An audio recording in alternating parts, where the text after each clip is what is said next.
হিন্দু ধর্মগুলি কি কোনো hidden agenda আছে? বন্ধুরা, ধর্মগ্রন্থগুলোর আসল উদ্দেশ্য আমাদেরকে আমাদের প্রকৃত স্বরূপ অবগত করানো। আমরা যে শুধুমাত্র এই ছোট্ট একটা দেহ মনের মধ্যে আবদ্ধ নয় সেটা বোঝানো। আমরা যে প্রকৃতপক্ষে সমস্ত বন্ধন থেকে মুক্ত তার সত্যতা উপলব্ধি করানোই ধর্মগ্রন্থগুলোর আসল উদ্দেশ্য। বন্ধুরা, যখনই আমরা নতুন কিছু করতে চাই, শিখতে চাই, আমাদের সামনে কত বড় বাধা উপস্থিত হয়। মনে হয় এই কাজ আমাদের পক্ষে করা সম্ভবই না।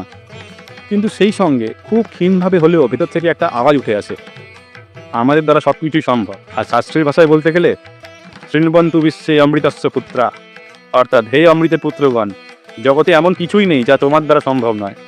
মৃত্যুকে পর্যন্ত তোমরা জয় করতে সক্ষম, কারণ তোমরা দেহ, বুদ্ধি, মন দ্বারা আবদ্ধ কোনো ক্ষুদ্র জীব নও। তোমরা সেই অসীম অনন্ত আত্মা, ভগবানের অংশ। তোমরা চিরকালই শুদ্ধ, পূর্ণ। আর এই দেহ মনের ক্ষুদ্র পাপ পূর্ণ আত্মাকে স্পর্শ করতে পারে না। বিবেকানন্দ বলতেন, ভয় কাহাকে ভয়, আমি প্রকৃতির নিয়ম পর্যন্ত গ্রাহ্য করি না। আর পৃথিবীর ইতিহাস এই রকম লোকের দ্বারাই পূর্ণ, এদেরকেই আমরা সম্মান করি।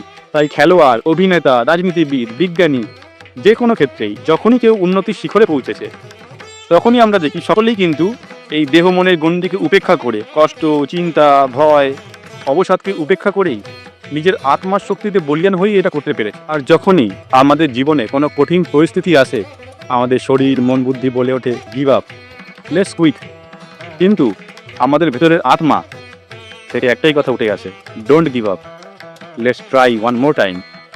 তাই বন্ধুরা, জগৎ যতদিন না পর্যন্ত প্রত্যেক জীব সেই চূড়ান্ত স্বাধীনতা উপলব্ধ করতে পারছে, ততদিন পর্যন্ত হিন্দু ধর্মগ্রন্থগুলি প্রয়োজনীয়তা থেকে যাবে।